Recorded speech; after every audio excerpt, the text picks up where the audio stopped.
Hello, happiness seekers. Welcome to the Happiness Challenge podcast. I'm Klaudia Mitura, and I'm on a mission to explore the best happiness habits that science has to offer. Like so many others, the pandemic cut me off from my family and work, so I decided to use my training as a psychologist to discover what science can tell us about the art of happiness. What I found set me on a path to joy, and now I'm ready to share my journey with you. Each month, I'm publishing 3 linked episodes where I'm speaking to a leading expert, putting their tips to the test, and sharing my findings and feelings. From mindfulness to exercise and random acts of kindness, I'll be shining a light on the simple happiness habits that can bring more joy to our lives. So join me as I embark on my challenge, and together we can become more successful, resilient, and happy. Hello, happiness seekers. Welcome to this month's Happiness Challenge, where I'll be exploring the important intersection of kindness and happiness, two forces that have the power to transform not only our own lives, but the world around us. And in a time when the pace of life can feel overwhelming and the news cycle often heavy, acts of kindness, no matter how small, offer a powerful antidote. And helping me with this topic is Berndatte Russell, who is a storyteller and an author of a fantastic book, In Conversations on Kindness.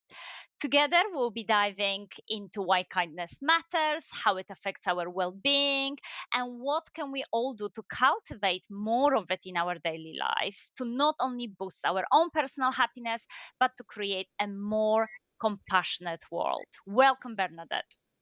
Hi, thank you very much. What a lovely welcome. I am so excited, especially when it comes to your book, because in your book, In Conversations on Kindness, you embark on pretty extraordinary 366-day journey. So my first question to you is, tell us, what was the journey and what did you learn? Yeah, so it was sparked by a chance meeting in a post office back in August 2011. And actually, related to something you just said, I was just absolutely devastated by this onslaught of terrible news. And that summer in London, there'd been riots and the response to the riots, but it was very depressing. And I was in the post office and I helped somebody by giving them a little bit of money to pay for their stamp. And I saw that in that moment, even though it was a tiny little bit of money in just a moment of my time, that had made a little bit of difference. So by the time I got home, I decided impulsively, and a ridiculous date to start a year-long challenge, to try and do it every single day for a year to see if kindness could change the world. And it was 366 days because it covered a leap year. Brilliant. Okay, so I love it. It's like very simple moment in the post office. I'm going to try the acts of kindness and see if it's changed the world. What's your one biggest learning through that journey? Acts of kindness do have the power to change the world. I think I was genuinely curious. I went into it genuinely curious and let's see what can happen. What I didn't expect was how much it would change me. So I think the journey, as well as consciously doing acts of kindness every day, which was great fun and also sometimes exhausting, I also noticed kindness more in the world around me. So that increased it took me away from despair. I always say it re-delivered me back to hope. And also I noticed when people were kind to me, which was really lovely, and let myself enjoy that. And I saw how much kindness there was actually in the world, even though, as you said, or you referred to, it isn't reported on. That's not the news we hear. So important. And also, I love the phrase redelivered to hope. Almost seeing that kindness around us definitely almost restores the faith in humanity, that it's not only negative news, but it's also very much we have that individual kindness day to day. So that's your personal journey and the story. And we'll come back to it because I have a few more questions, especially around that idea of exhaustion when it comes to kindness. But the scientist in me wants to know first the most important aspect of all, which is how does practicing kindness impact our brain and overall well being from that scientific point of view? Yeah, it's a great question. It was an interesting journey for me as well, because I'm not from a scientific background, although I'm interested in all of that. I'm from a creative artistic background. But the journey of it brought me to the work of people like Dr. David Hamilton, and also connected me to the University of Sussex and their kindness exploration. So for the first time, I heard of oxytocin, dopamine, serotonin. So all these sort of feel-good hormones, which you'll be very familiar with, I'm sure, that your body's way of rewarding you when you do good deeds. And oxytocin actually was the first one I heard of. I hadn't heard of it at all. And just to find out that oxytocin lowers your blood pressure, heals wounds faster. And my favourite thing about oxytocin was learning that it's cardioprotective, so that literally doing something from the goodness of your heart protects your heart, was both scientifically pleasing but also poetic, right? Yeah, absolutely. So it's not a metaphor. It is actually literally happening, which I absolutely love. Lots of benefits for us, for our well-being in that respect. We're giving from the heart, but we're also protecting our heart. As you said, how wonderful is that? Now, how kindness then extends to other people. Can it be contagious? What does research says about this idea that kindness can shape more compassionate, positive world around us? Yeah, it's interesting and encouraging that so much research is being done in this area. That it's being done is encouraging and hopeful. So I know fairly recently Harvard, which again Dr. David Hamilton wrote about at length, Harvard University did research around this. And they discovered through their research that there's a radius of 3 social steps in terms of kindness. So if I was kind to you, that would encourage you to be kind to the next person you met, and that would encourage them to be kind to the next person they met. So actually the radius of it travels outwards, and they did this with careful scientific research and study.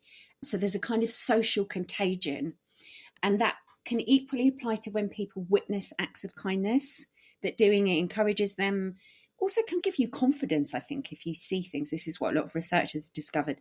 You see it and you're like, I could do that, or that's a good idea, or that looks like fun. So it can be fun, and we recognise that it's going to make us feel good. It's going to connect us to our community. So lots of research through the University of Harvard, and also I have to give a big up to Sussex University, who are also doing loads of amazing research around all of these subjects, the contagion of kindness, how it ripples out, how important weak ties, like the daily interactions we have with people, are to building community and spreading out. So I'm really encouraged that it's being taken seriously by scientists.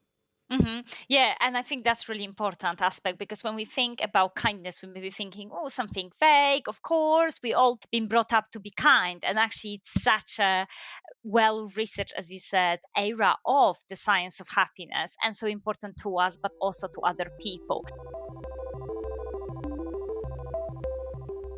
Now, I'm curious actually to know, what type of random acts of kindness have you engaged with through your 360-day journey? But of course, not all of them, but No, some of your favorites that actually worked.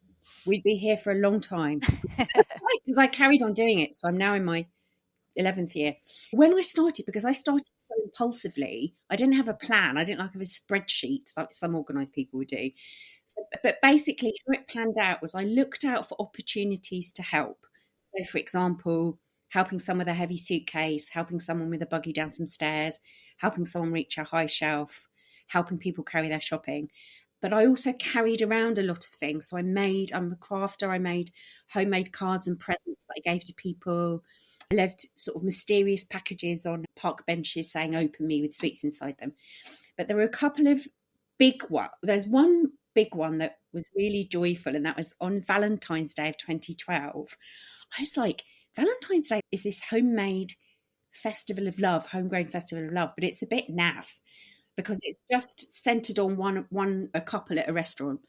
So we went out, me and my friends, on Valentine's Day, and we delivered 50 homemade Valentine's cards, 50 heart-shaped cakes, and 50 heart-shaped balloons to random strangers all over London. We dashed everywhere, and there was a fantastic response. It was funny, it was heartwarming, it was really beautiful. So that was a good kind of big scale one. And then another one that I really enjoyed was my friend asked me to phone some twins that she knows to sing them both happy birthdays. That was a sort of smaller one, but it was so, I was nervous and it was brilliant and strange. And they were intrigued, surprised. So yeah, quite extremes. I love that. I love that. Doesn't matter how small or how big, as you said, from picking up a phone and singing happy birthday to people who may not expect it, to dashing across London with all those Valentine's presents. Again, still creating that ripple effect, creating that positive feelings and creating that happiness. They're equally important, even the one might be on such a bigger scale. Now, let's have a think about kindness burnout. As in, now I'm playing devil's advocate here a little bit, as in, what about the times when it did not work, when your kindness maybe was rejected rather than accepted? I think you already mentioned that sometimes we may not be sure what to do or how to do it well. So it is received with that intent. So, how have you had any random acts of kindness where it didn't go according to the plan? Yeah, it's very interesting. And obviously, because I didn't plan it, I was discovering as I continued. So there's a couple of things there. So one was, a surprising thing was the very vast majority of them were accepted. And that was because really early on, I learned to say, excuse me, I hope you don't mind me interrupting you, but I'm doing a good deed. I'm doing a good deed every day. And because that's an expression that people understand, they were interested, and then I'd start talking to them. And I also think that during the course of the year, I got better at thinking, I think that person's going to be approachable. There was an occasion at Euston Station. I tried to give this woman a bunch of flowers and she just really didn't want them. And it was surprising because I'd given away quite a lot of flowers and people usually wanted them. And I just thought to myself, actually, people are in a rush. They might be late for their train. This isn't a good place to interrupt people whilst they're en route. The second learning from that, apart from choose carefully, the second learning was what I think of kind isn't necessarily kind to someone else. So you have to be prepared for that. And thirdly, to not anticipate a response, which is hard, but that's just to protect yourself. So if you always go into something thinking, oh my gosh, this person's going to be so happy. They're going to kiss me. They're going to hug me. It's going to be amazing. It's going to be like a Disney film. It might not. So it's best to try to manage your expectations. The least that will happen is you might get a quiet thank you, and that's fine. And so I didn't experience, and still haven't experienced, many rejections. Even after 10 years, I can probably count them on two hands. It's very small. But also sometimes I don't get much of a reaction, and I've got better at just thinking, oh, that's fine. I just tried to do it. And to be careful and sensitive about who you approach with what. And this is so important, isn't it? Because in the end of the day, this is supposed to be, as you said, a good deed, random acts of kindness, a small something that you want to engage with, but you're right. We just need to take it with that realism of we may not get the reaction that we're expecting, and that's okay. We're still engaging in that positive emotions. But again, as you said, majority of times people are overjoyed, and it is a very important and positive aspect. Now, you've been doing it for so long. So again, coming back to this idea of kindness burnout, how can we practice kindness in a sustainable way so we don't without feeling drained? Yeah, I really appreciate you asking this question. It's really important. And I don't really know why, but it took me the longest time to realise that I had to look after myself in this. It was partly because I'd responded at the time to as many as I'm sure you and many of your listeners will do.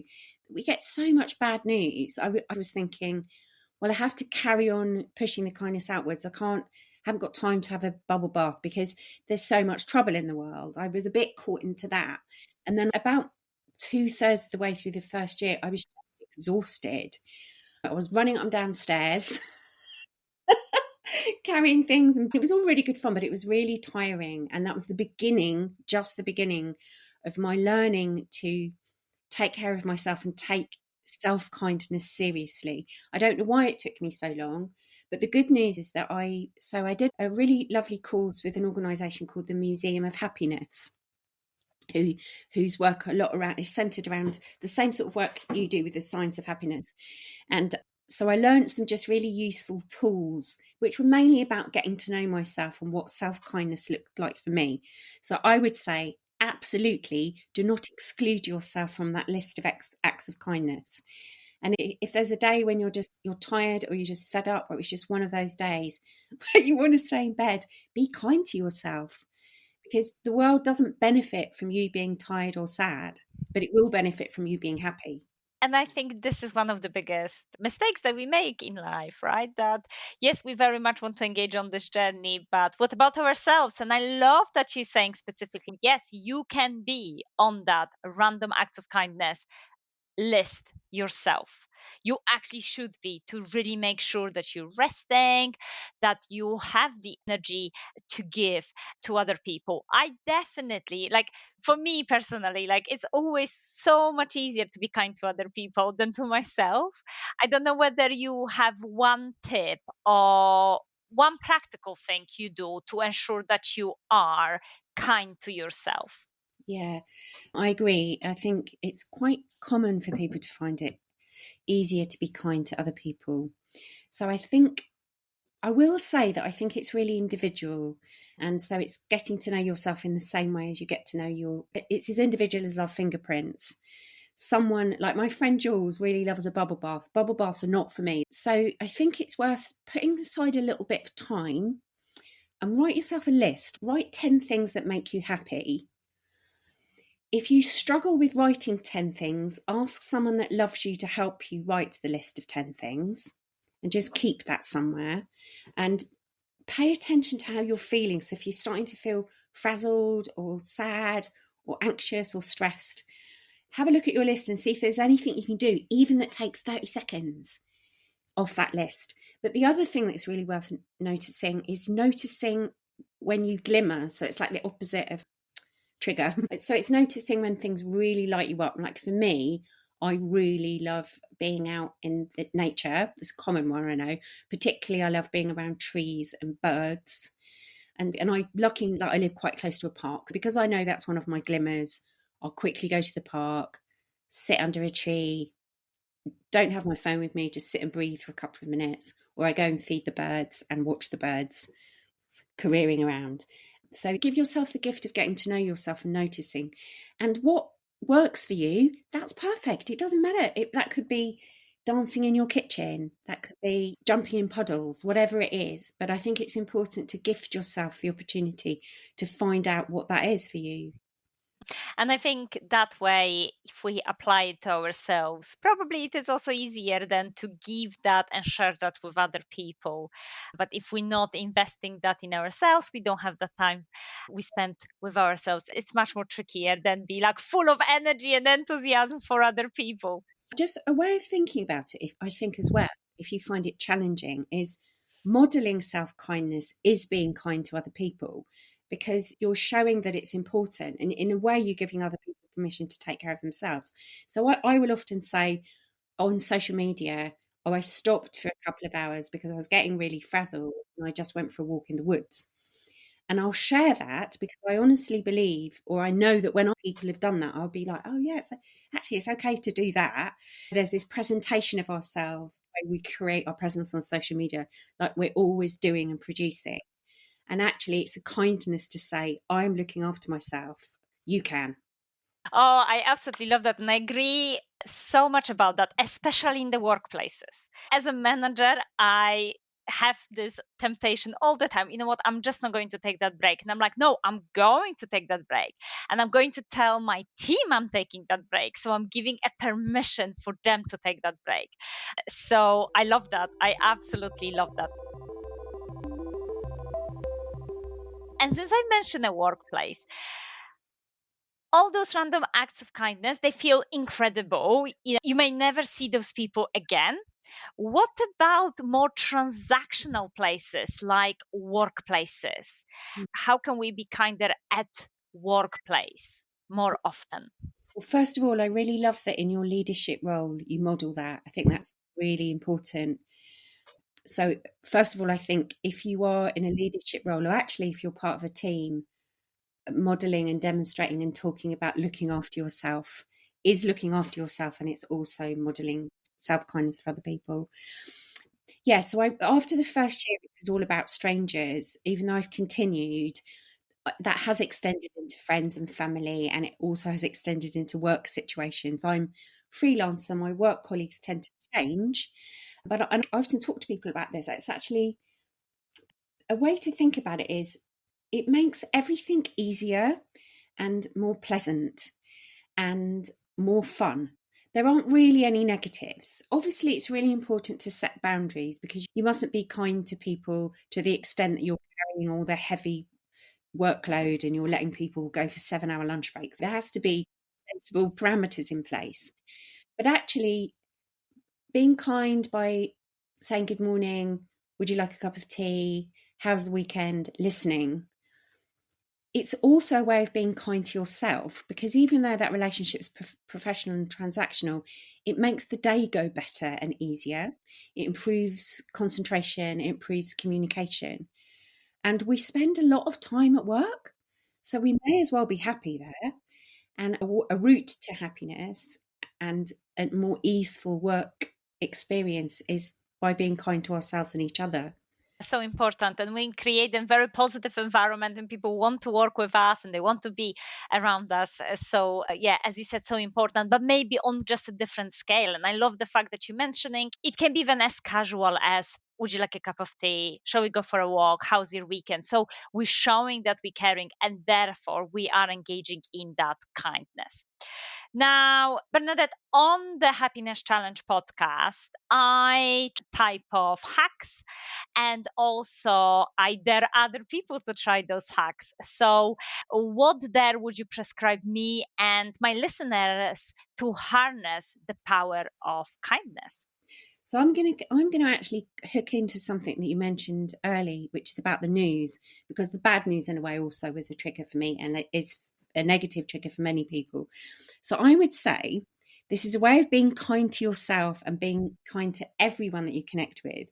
Is in the next 24 hours, find a piece of really positive, hopeful news about a person, an individual, or an organization anywhere in the world who is doing something positive and progressive, taking positive action towards changing the world for the better.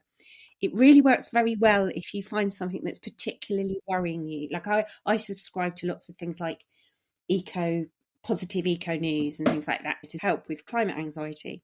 So I would say the next 24 hours, find a piece of positive, hopeful news, give yourself time to read it and sit with it so you can really enjoy it, and share it either in person, if you use social media, on social media, send it out in an email.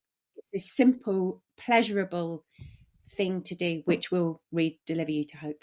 Of this. I'm also a big fan of positive news. My favorite publication is Fix the News from Australia, but they do global positive news across the globe. But you're right, the idea here is that we find out more about something that we care about, and also you adding this extra elements of sharing it with other people, so inspiring, sharing, and therefore being kind to other people as well. Very good, very practical, definitely going to enjoy that. Final question, because hey, this is a podcast about happiness. And Bernadette, what makes you happy? I think I'm going to have to say being silly is quite high up there. So, yeah, playfulness and silliness. So, that for me would include playing with my dog, playing stupid games, and me and my nephew and niece make up disgusting pretend recipes for each other. Yeah, playing games with friends and being in nature. I really like watching birds. Anything kind of playful. Yeah. Anything playful. I love that playfulness and silliness. Just to start with a joy, live through a joy, finish on a joyful moment. Absolutely so inspiring. Thank you so much, Bernadette. Where listeners can find out more about you. When we were connecting into this podcast, you mentioned this is your sixth book. So there is so many other books to be discussed. And also, as you mentioned, you are a storyteller. So where listeners can find you? Yeah, so I'm in social media. I'm mostly on Instagram, which is just my name, at Bernadette Russell. Also on Facebook at Bernadette Russell Writes. I'm also on LinkedIn. Anyone's welcome to reach out to me on any of those platforms. My storytelling's live and I'm in England, but that tends to be all over the UK. I teach storytelling and creative writing online via Treadwell's Books. I do have a website, which is justmyname.com. Yeah, so plenty of ways. And if anyone wants to join me for silliness in any of those areas, they're most welcome. Brilliant. I love that just like everything is your name. So that's it. We can find you. We can find you on all those platforms. You're making it very easy, and definitely joining you for silliness sounds like a fantastic invitation. Thank you so much, Bernadette. I have learned so much, and thank you so much everyone for listening. I see you at the next episode. Thank you. Bye.